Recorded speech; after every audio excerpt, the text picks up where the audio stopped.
Welcome.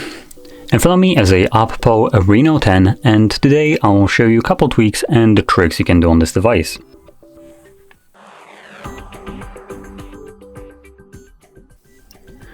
So, let's jump straight into our settings.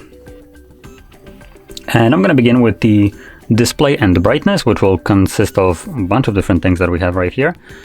So, starting off, light and dark mode.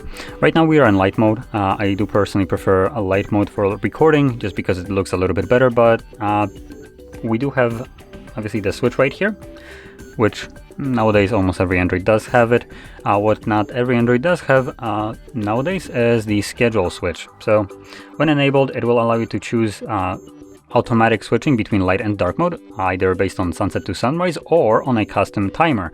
And therefore we can set it up so, for instance, during the daytime, especially now during summer when it's really bright outside, I personally prefer light mode because it, for me at least, makes it easier to see the display. While during the nighttime I would really like to not be blasted with a flashbang from my device. So the device would automatically switch to dark mode at 10 p.m, basically giving me both options, and they would be automatically switching without me needing to do anything extra. Now moving on to the next option, it's going to be the color mode or color screen mode. And here we have vivid or natural. I am personally a fan of natural look. It just tones down the colors, though boy does it not do much right here, to be honest. Just to kind of compare this between the Pro version of this device, so you can kind of see how much difference there is. Just go in here. So this is the Pro version, and if we go into the screen color mode, we do have one more option in here, but this is basically the default one. Make it a little bit brighter so it matches. I think it's now a little bit too much, but yeah. So here, both of them are now set to vivid. They look roughly the same. Now if we switch to natural, you can see that this one has a bit more subtle looking colors right here, which I would personally prefer. This one doesn't really change that much, but still, if you don't like the overdone colors that are enabled on literally every device, you might want to change it to natural. Now the reason this is enabled by default into vivid is because, without presume, when you're looking at this device in a store in a line of other different devices, obviously your eye will be caught by probably something that has the most vivid colors, something that looks kind of more poppy out of every other device in the line, and vivid colors basically allow to do that. They might not be realistic, they might not look that great, but when it comes down to an environment where you have multiple devices that you look at the same time, the one that will win is the one that catches your eye, and colors do catch eyes, right? So there we go. Anyway, moving on, we can now go into the video color boost. This is just a what it's technically supposedly labeled as HDR, or standard definition to high definition. So this basically fakes HDR content. It will use a little bit more power because it is using your processor to kind of try to achieve that. So more power will be drawn while watching videos. And yeah, that's basically it. So we can enable that, and it gives us a list of supported apps, which I am not logged in, so it actually won't show me for some dumb reason. Go figure, Android. Anyway, we can now scroll down even further, and here we have the screen refresh rate. We do have the auto select right here, which basically gives us the two of the options at the same time. So right now, if I'm scrolling up and down, I have this nice buttery smooth motion where this looks super snappy, responsive, and really nice. We do have also the high, which is basically the same thing as when I was scrolling. And then we have standard, which is basically being used when you're not doing anything. So right now, this would be standard. While I start moving, you can even see it right now. This looks way worse. I want to point this out. The camera is recording at 60. What you see is all the time 60. So kind of what we have right here on the screen at the moment.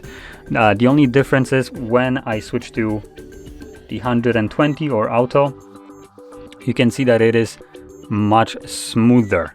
You don't actually see the actual animation at 120 on your end, because YouTube doesn't, I think, allow 120 frames. But you do see how the image doesn't like chop around anymore. Obviously in person this is significantly better experience. And yeah, highly recommend utilizing that, considering the display supports it. I do want to point out, if you're planning to use the 120, do select the auto select. It basically switches between these two. So it swaps to 120 when you start to do something on your display, when it can display 120 Hertz or frames per second. And while there's nothing happening, it will drop down to 60 to preserve battery life. And this is the only reason I recommend the auto select, strictly for the battery life.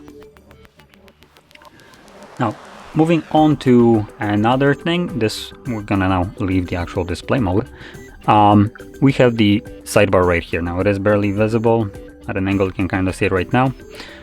So it is enabled by default all the time. You can just pull it out. The first time around, it gives you like a couple information, whatever, no one cares. It's self-explanatory. Now here we have two applications, or I guess 3, 4. Maybe? Anyway, so yeah, we have 4 apps, screen translate, files, calculator, photos, and then we actually have the button for all the applications. Now, whenever you open up an app from here, this is whenever you do this or interact with this, it will ask you if you want to hide the bar or not. I personally don't like to hide it. I like to see it, because later on you might be activating gestures if you don't really hit the bar correctly. But anyway, once you pop any kind of application from here, it will open up in this pop-up view, and you can fully use this application from here, and you can also use whatever it's in the back. Though we do need to grant some permissions, I guess. Whatever, I don't care. So yeah, so going back to this little bar, we have something like calculator. It also gives us an information that we can resize this, hopefully. If you move out of the freaking way, there we go. So you can see you can resize this, make it smaller, standard, mini, and obviously this is should be fully usable.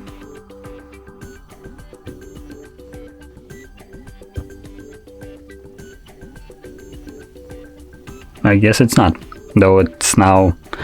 As you can see, there's a little bit of a wonk. I might have pressed the maximize button right here when I was trying to interact with it. So yeah, when we do it to change it to mini, as you can see, if you go home, it shrinks, and if you tap on it, it will supposedly go back to the more usable size. So yeah, there's also a way when it's, I believe, stretched. Oh, no, it's not when it's stretched, when we drag it over. We can actually hide it to the side, like this, and this will then give us this little thing right here, and we can swipe it out. Now supposedly you probably will expect that it can have multiple applications open, and technically you can, though it will not work as you would expect.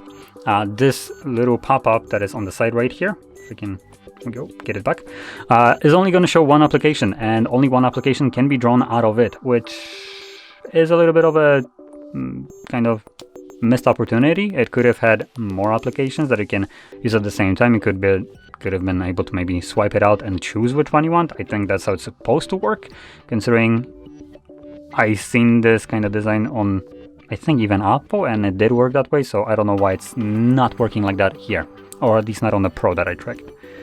But let's actually give it a try. I'm gonna also add photos, also put them to the side. And yeah, it just now switches to photos or removes it, as you can see. So yeah, we no longer have the calculator accessible. So yeah, it's a little bit of a missed opportunity. Now, for the people that want to completely get rid of this, maybe it annoys you on the sidebar, you can actually get it completely out of the way by going into special features and smart sidebar, and you can turn it off in here. You can also show apps, and it also gives you some information and also some customizability for this. So there we go. And last thing that I'm going to show will be in the main settings by going into the additional settings, and here we have the system navigation. Now you can switch between the gestures and buttons. I personally prefer the gestures. Now, one additional thing that we have right here, which not every device has, is the hide gesture guide bar. Guide bar is this little bar at the very bottom right here. When enabled, it just completely hides it away while still retaining all the functionality of gestures. So nothing changes, it just doesn't show you this annoying little bar at the bottom, giving you a cleaner look to your display. Now anyway, with this being said, if you found this very helpful, don't forget to hit like, subscribe, and thanks for watching.